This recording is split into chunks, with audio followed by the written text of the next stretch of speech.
Bunda bir şadiyana gün. Birinchidan Cumhuriyetimiz mustaqil davlat deb e'lon qilindi. Bu Cumhuriyetimizda yashovchi barcha xalqlar shod va xurram bayramga aylanib ketdi. Qolaversa yana men uchun juda bir quvonchli bo'layotgan kun.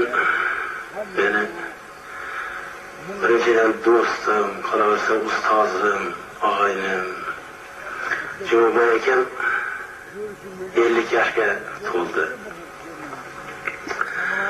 Jumabay akam to'g'risida juda iliq gaplar gapirish mumkin.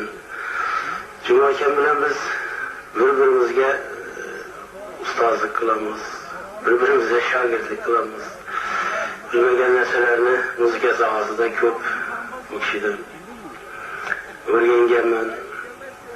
Qolaversa juda qadrdan 30 yildan oshiq vaqt ichida bir-birimizni juda hurmat, izzat qilamiz. Birga Toshkentda tahsil ko'rganmiz.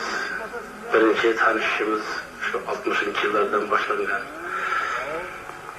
Qolaversa Jumabay akam mana o'zi ajoyib san'atkor, hofiz. Undan tashqari yosh avlodni tarbiyalashda juda yaxshi ishlar qilyapti. Jumabay akam juda bir odamga shunday bir mehribon, bir haqgo'y, shunday bir ajoyib insonki, Jumabay akam bilan o'tirgan odam hech yonidan ketgisi kelmaydi.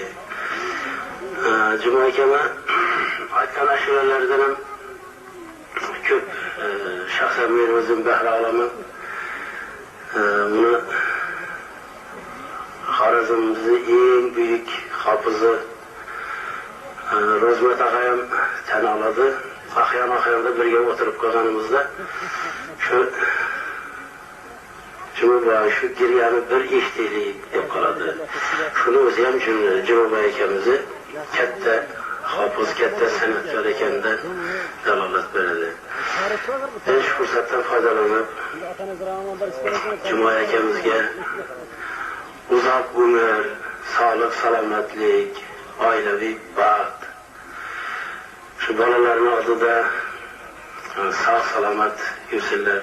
Mana kelgusi yosh avlodni tarbiyalashda ishlarida juda katta muvaffaqiyatlar tilayman, omadlar tilayman.